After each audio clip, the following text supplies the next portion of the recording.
Baik. Sudah 11 bulan saya nggak punya kerjaan tetap. Nafkah yang saya berikan ke istri sangat minim sekali. Keluarga istri meminta saya untuk pisah. Akhir-akhir ini istri juga sudah tidak tahan. Istri saya bekerja. Sebenarnya kami masih saling menyayangi. Istri saya masih cinta sama saya. Ustadz, gimana saya menyikapi masalah ini? Apa saya ikuti maunya istri dan keluarga? Saat ini istri saya lagi didekati pria lain yang lebih mapan dan kaya. Salahkah saya kalau memukul pria tersebut? Karena pria itu telah mengambil kesempatan dalam kesempitan rumah tangga kami.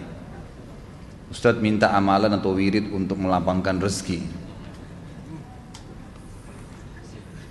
Ini ada hubungannya sama tema nggak ini? Hah? Jawab atau enggak? Kasihan. Ya udahlah, karena malam terakhir ya.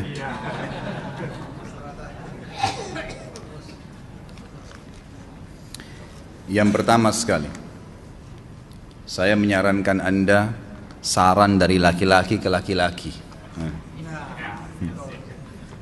Prinsiplah dan jangan merendahkan diri di hadapan wanita.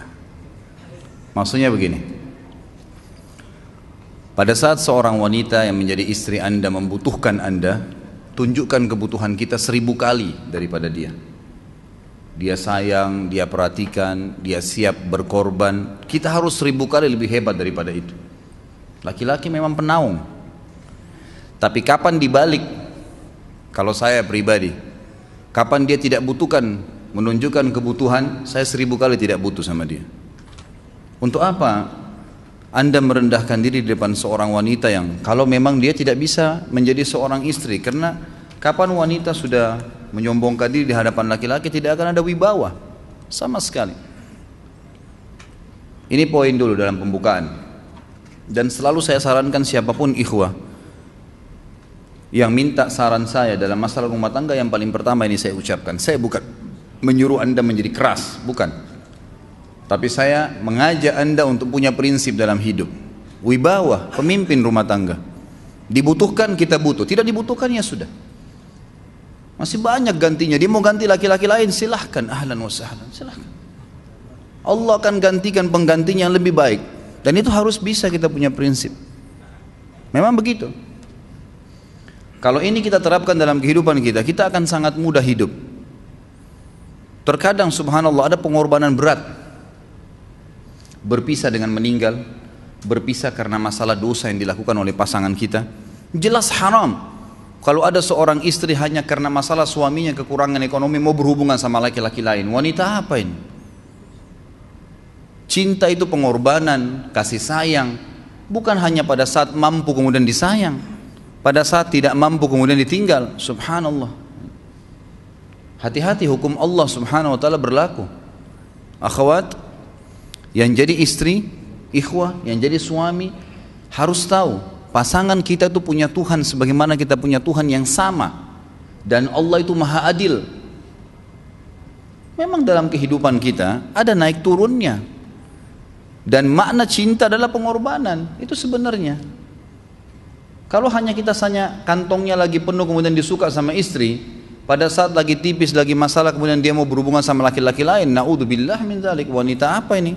Kalau saya tidak naungin. Kalau saya nggak naungin. Kamu mau sama dia silahkan. Ahlan sahlan, silahkan jalan. Kalau saya, istri saya sangat tahu prinsip saya. Kalau kamu merasa ada laki-laki lain yang kamu anggap baik, atau kamu mau ingin memasukkan pendapat keluargamu dalam rumah tangga saya sehingga kedudukan saya sebagai suami tidak didengar lagi, silakan pilih keluarga kamu. Tidak ada masalah. Jadi jangan jadikan sebagai beban. Oh, nanti kalau pisah saya hidupnya bagaimana? Saya melarat. Ini kenapa ini? Saya mati kalau nggak sama dia, ya mati bener nanti. Gila kalau nggak nikah sama dia, gila kalau siapa ini? Ini kenapa ini? Keluar dari bingkai hidup itu. Seorang muslim itu hidupnya mulia. Dia dihormatin, dia menghormatin. Dia dihina, tinggalkan. Allah SWT tidak menyuruh kita menghinakan diri, tidak boleh. Kalau wanita ini misalnya, istri ini yang dikatakan tadi masih mencintai suaminya, dia hanya sekedar minta kerja, ya, garis bawahi kalimat ini ya, Dia hanya sekedar minta kerja untuk membantu nafkah rumah tangga, ahlan wa sahlan, jempol, nggak masalah, bagus itu. Sampai suaminya mapan, itu baik. Tapi dalam kondisi masih status istri punya hubungan sama laki-laki lain, naudzubillah min dzalik. Mana ghirah, mana kecemburuan positif yang telah Allah pelihara dalam diri kita, nggak boleh. Pada saat seorang sahabat pulang ke rumahnya mendapatkan istrinya selingkuh dengan laki-laki lain, tidak disebutkan apakah berhubungan biologis atau tidak, tapi yang jelas sahabat ini sampai kaget masuk ke rumahnya temukan ada laki-laki lain. Dia bingung mau lakukan apa. Dia pergi ke Nabi SAW lalu berkata, ya Rasulullah, saya pulang rumah istri saya lagi sama laki-laki lain. Maksudnya dia pandu saya harus buat apa nih? Apa yang terjadi? Subhanallah, Sa'ad radhiyallahu anhu sahabat Nabi mulia menghenuskan pedang mengatakan, ya Rasulullah, kalau terjadi pada rumah tangga saya akan penggal dua-duanya. Dua-duanya saya penggal nih. Tapi di sini ulama bilang saat ingin menghukum kalau terjadi pada keluarganya dengan penggal ini, bukan maksudnya dia menghukum secara individu, maksudnya saya ingin terapkan hukumnya Allah, dirajam, dibunuh karena mereka sudah menikah dan berzina. Hukum Allah terapkan, kemuliaan agama harus ada. Harus begitu.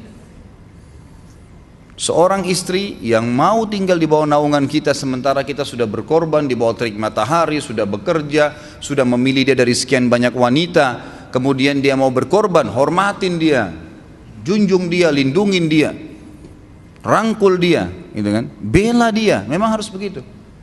Tapi kalau masih dalam naungan, kemudian sedikit himpit masalah ekonomi lalu berhubungan sama laki-laki lain, naudzubillah, jangan dipertahankan, berbahaya sekali, gitu kan? Jangan Anda menjadi laki-laki lemah gitu. Saya kemarin ditelepon oleh dua orang sekaligus, subhanallah. Sahabat dekat telepon kepada saya, laki-laki. Ustadz maaf mau ngomong sebentar. Baik silahkan. Ustadz saya ini, istri saya pulang ke rumah ke kampung ayahnya ibunya karena alasan mengurus ayah dan ibunya. Akhirnya saya sama anak-anak ditinggal di sini sendiri. Setiap kali saya panggil pulang, dia bilang sudahlah saya nggak mau pulang. Kalau mau nikah lagi silahkan. Dia bahasakan begitu. Bagaimana sarannya Ustadz? Saya bilang nikah lagi. Dengan tegas saya bilang nikah lagi. Kalau tidak terbuka pintu fitnah. Perempuan itu kenapa harus pilih orang tuanya? Tidak boleh secara syar'i. Nggak boleh. Sudah menerima akad nikahnya seorang laki-laki, laki-laki itu yang dinomorsatukan di atas ayahnya, nggak ada alasan. Kalau suami izinkan boleh urus orang tua, kalau nggak diizinkan tidak boleh, nggak boleh. Bagaimana dia tinggalkan suaminya sama anaknya? Kaget itu saya katakan begitu. Iya, bahkan sekarang hukum poligami sudah wajib bagi Anda, nggak boleh. Wajib sekarang. Ini ragu mau melangkah seakan-akan poligami itu dosa. Padahal dia ditinggal oleh istrinya. Bagaimana bisa ini? Ada laki-laki seperti ini nggak punya prinsip, harus melangkah. Dia sudah dapat jawaban saya dikasih. Ini Ustadz teman saya juga mau bicara, masalahnya sama lagi. Ustadz istri saya tinggalkan saya, Ustadz kayak mau menangis. Sebentar, jangan pakai nangis laki-laki. Apa ini cengeng? Ditinggal wanita nangis, subhanallah. Orang nangis itu ditinggal meninggal Rasulullah SAW, ketinggalan sholat subuh berjamaah, itu nangis.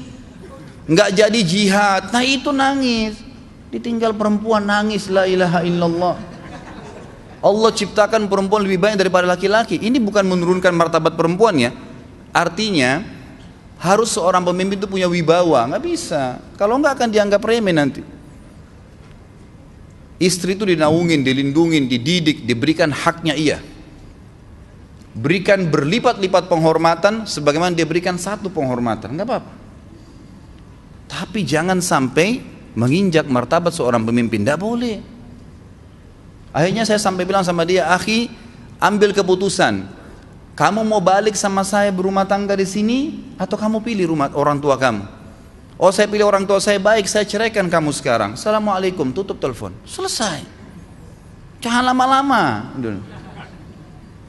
Cengeng sekali, udah sujud sama Allah, saya masih berat cintanya Allah. Ia minta kepada Allah subhanahu wa ta'ala, ini gampang dihilangkan dari hati. Sebagaimana dia datang dia bisa keluar, gampang itu. Subhanallah ya, jangan terlalu mencintai dunia berlebihan. Kalau saran saya, kalau istri Anda ini tanya baik-baik, kalau kamu bekerja hanya karena mau bantu nafkah rumah tangga sekarang, ahlan wa sahlan, silahkan. Selama pekerjaan halal, antar dia ke tempat kerjanya. Muliakan dia, jaga, jemput pada saat pulang. Anda pembelahnya, begitu. Tapi kalau berhubungan sama laki-laki, ada subhanallah suami depannya dia, istrinya telepon laki-laki lain dan dia menerima itu. Mana ini? Dalam agama haram, wallah haram itu hukumnya. Nggak boleh. Itu namanya dayuth dalam agama. Nabi SAW mengatakan Allah melaknat dayuth. Kata sahabat, siapa itu dayuth ya Rasulullah? Laki-laki yang tidak punya cemburu terhadap pelanggaran agama yang terjadi pada istrinya. Gimana caranya? Nggak boleh dalam agama Islam, gitu kan? Makanya biasakan hati kita terisi dengan cinta kepada Allah SWT dan bukan cinta kepada manusia. Mencintai istri karena Allah yang perintahkan, mencintai suami karena Allah yang perintahkan. Jadi semua karena Allah. Tidak ada kata-kata hilang, tidak ada rugi kalau kita meninggalkannya. Jadi ini hal mendasar yang saya tahu, Allahu alam. Jadi sampaikan seperti itu. Kalau wirid apa? Saran saya adalah memperbanyak istighfar kepada Allah SWT.